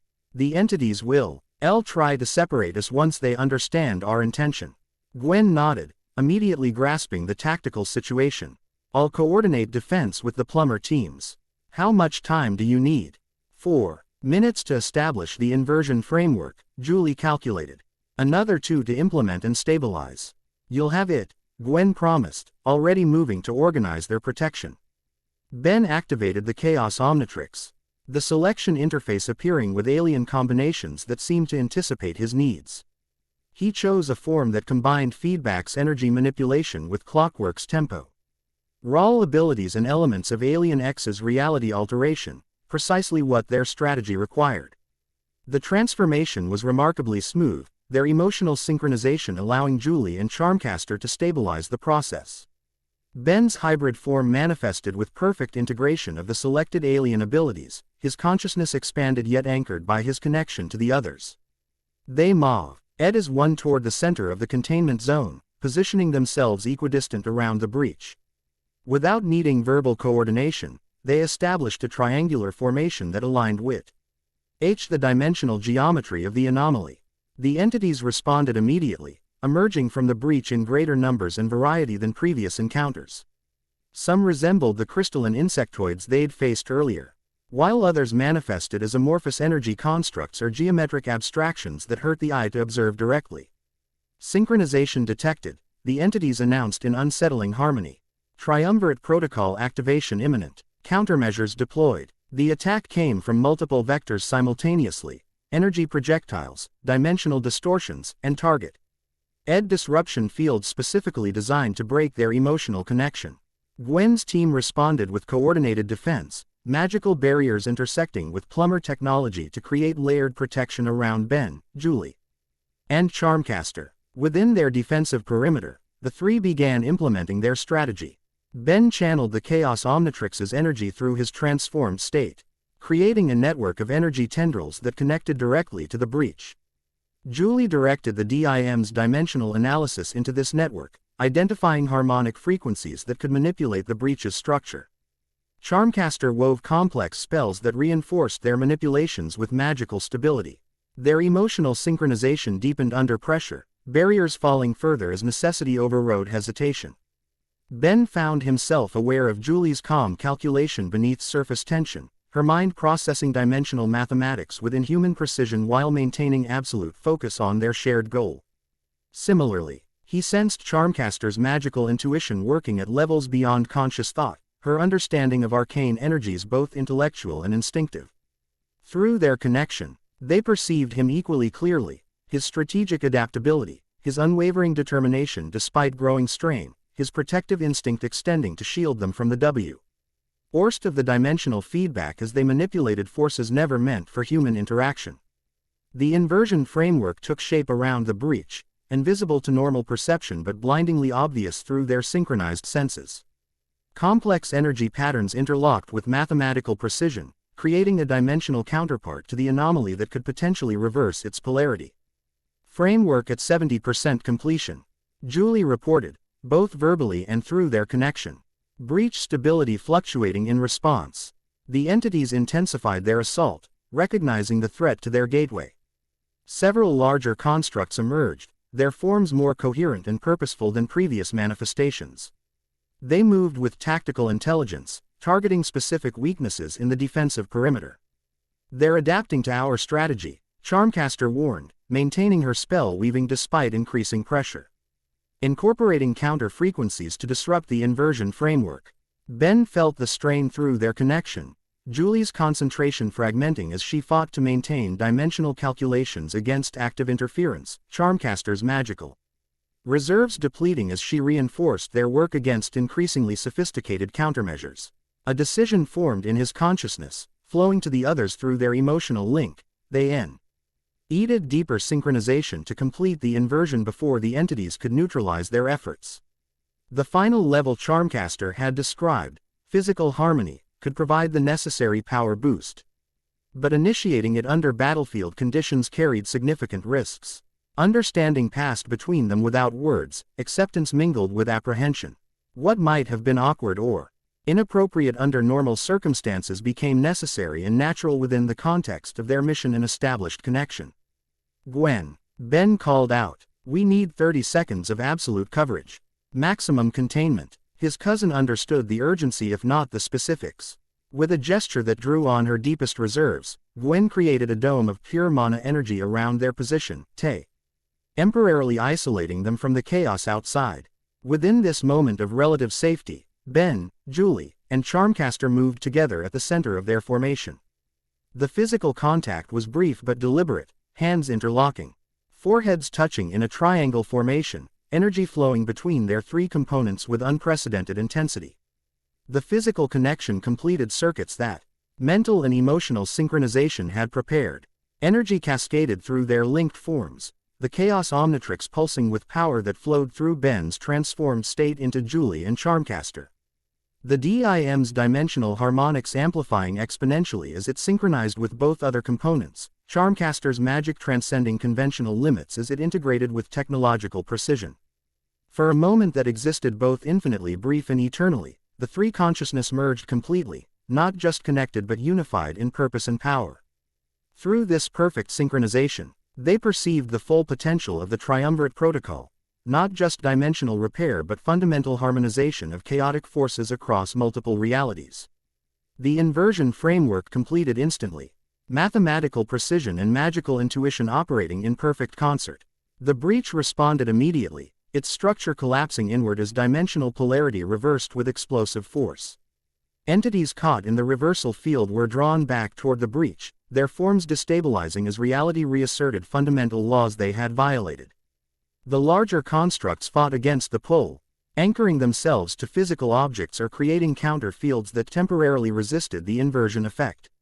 It's working, Gwen observed from beyond her protective dome, atching as the breach contracted and entities retreated. But the larger ones are still resisting. Through their synchronized perception, Ben, Julie, and Charmcaster identified the problem immediately. The primary entities had established dimensional anchors that allowed them to resist the inversion field, connections to physical reality that needed to be severed before the breach could completely close. Without breaking their physical connection, they adapted their strategy. Ben channeled feedback's energy absorption ability to target the anchoring points directly, disrupting their dimensional frequency. Julie directed the dim to create localized counter-harmonics that destabilized the anchor's structural integrity. Charmcaster wove dissolution spells specifically calibrated to the Magi-Cal components of the dimensional tethers. The combined assault proved effective. One by one, the anchoring points fractured and collapsed, leaving the entities vulnerable to the inversion field's pull. With final resistance eliminated, the breach contracted rapidly, drawing all remaining dimensional incursions back through its narrowing aperture. A final surge of defiant energy pulsed outward before the breach sealed completely, a symbolic gesture of frustration from the entity consciousness as it was forced to retreat. The pulse struck their synchronized formation with considerable force, temporarily disrupting their physical connection but not breaking the deeper synchronization they had established. As the breach closed, reality around them stabilized gradually. Gravity normalized, temporal fluctuations ceased, and overlapping dimensional fragments faded back to their proper locations. The distortion zone contracted until only a faint energy signature remained where the massive breach had been, a dimensional scar that would heal naturally over time. The three slowly separated, their consciousness returning to individual states though maintaining the emotional resonance established during synchronization. Ben's transformation reversed, leaving him human again but fundamentally changed by the experience they had shared. Gwen approached cautiously, dispersing her protective dome. "That was impressive," she said, studying them with evident curiosity. "Whatever you did created dimensional harmonization effects we've never recorded before.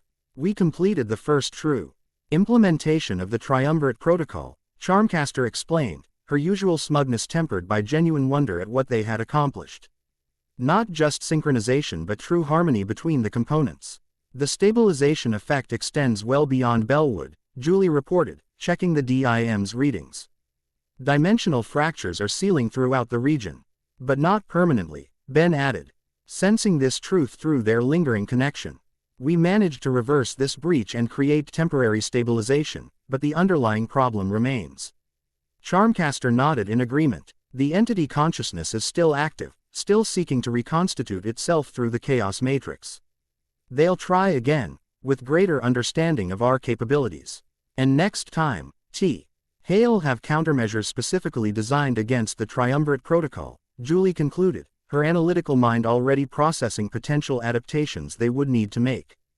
Gwen looked between them, noticing the subtle changes in how they interacted, movements synchronized without conscious effort, communication flowing with minimal words, awareness of each other's positions and states without visual confirmation. "You three have changed," she observed quietly. "The synchronization is affecting you beyond just your technologies." Ben couldn't deny this reality. The connection they had established extended beyond the tactical requirements of their mission, creating bonds that wouldn't simply dissipate when the crisis passed. Whatever happened next, their relationship had NDA mentally transformed.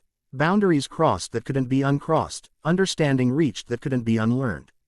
"We'll deal with the implications later," he decided, focusing on immediate priorities. "Right now, we need to capitalize on the temporary stabilization to develop more permanent solutions." Julie and Charmcaster nodded in agreement, their thoughts already aligned with his through their emotional resonance.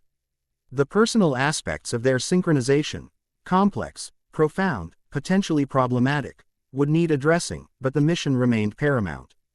As plumber teams vet in to secure the area and collect data, the three moved slightly apart, creating physical distance while maintaining their newfound connection.